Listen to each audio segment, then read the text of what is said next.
Nothing says summer like these beautiful grilled and braised pork steaks. Is it fork tender? Dang right it is. Today we're cooking up one of my all-time favorites. This is what I grew up on.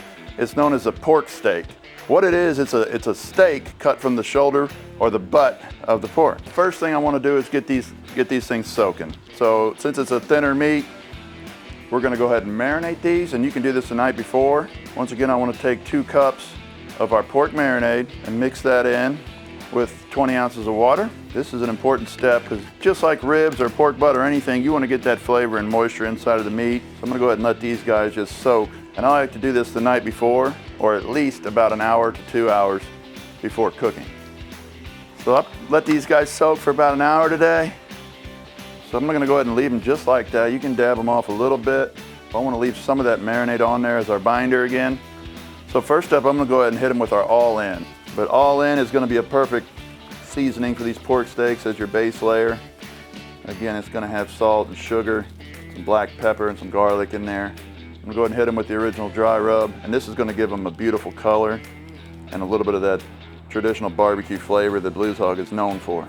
All right guys, I've got my go-to lit up here. I'm using lump charcoal today. You could certainly use briquettes on this cook, which might even work better, but either way, I'm gonna go ahead and add a little bit of wood chunks here. Today I'm running hickory wood on these pork steaks. The old tried and true. I'm gonna set my grate up on the top level. I'm gonna let my grate heat up and clean that off a little bit and get this drum smoker dialed in. All right guys, we've got the drum set up and ready. Once again, we're doing a kind of a hybrid cook on these, similar to you would a rib. Go ahead and get them on there. We've got a little bit of wood for smoke. We're gonna get some nice color, a little bit of sear on these, and then we'll wrap them up and let them braise. All right, I'm gonna check these pork steaks now. If you look at our dial, it's running straight up 300, even on the little guy. We can run a little straight up action, and you can see these guys have shrunk up a little bit. No major char or anything going on, but we're starting to get a little bit of that action right there. They're looking nice, actually. This one here's got a little bit more, so I'll go ahead and give them about a half spin. And I just want to do about the same thing to this other side before we wrap them up. It's been about 30 minutes so far. Hey guys, it's been about 45 minutes on these pork steaks, and I'm gonna check them out.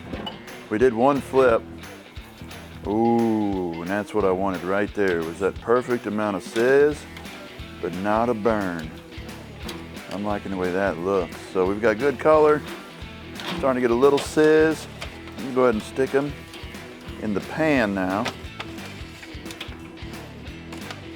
and give them the treatment. All right, so we got this color in about 45 minutes on that little go-to, and it was running straight up 300 the entire time. I like the way they look. They got a little smoke to them. Now the fun part. I'm gonna go ahead and cover them in Smoky Mountain sauce right now. And then of course, we're making pork steaks. We gotta come back with a little bit of beer. Let them braise in that. Okay, so we've got the pork steaks in there. Covered them in sauce and beer. Wrap them up tight in foil. You could set them in the oven if you wanted to, but we're gonna go back on the pit since we're cooking outside. We're just gonna let that ride probably for another hour to an hour and a half. Let those things braise down and get super, super tender. We'll come back and grill them off at the end. Okay, so we checked them for tenderness. Been about an hour total on these pork steaks in the pan. You can see how beautiful they are. That color is awesome. So now that we've got them out of the pan, I'm gonna go ahead and just set them back on the grill for a little bit, just enough to kind of set up the sauce. And these are gonna be very tender, so be careful when you pick them up. Kind of get that sauce set, little char on them. All right, now I've just been saucing and flipping about every 2 or 3 minutes, just trying to get a little of that sauce to glaze up. All right, so we've got them out of the pan. I've been flipping them about every 3 minutes here and just letting that sauce caramelize up a little bit. And you can see the color of them now is like perfect mahogany. All right guys, so there you have it. Nothing says summer in St. Louis like these beautiful grilled and braised pork steaks. You set the sauce on them at the end.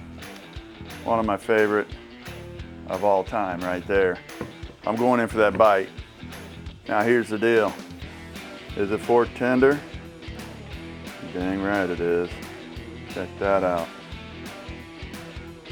Cut it with a fork. You got a little smoke ring. Oh man. That's actually perfect. I love the little bit of texture it still has. Not like pulled pork texture, more like a rib texture. Check it out, make it for yourself. Pork steaks, that's where it's at.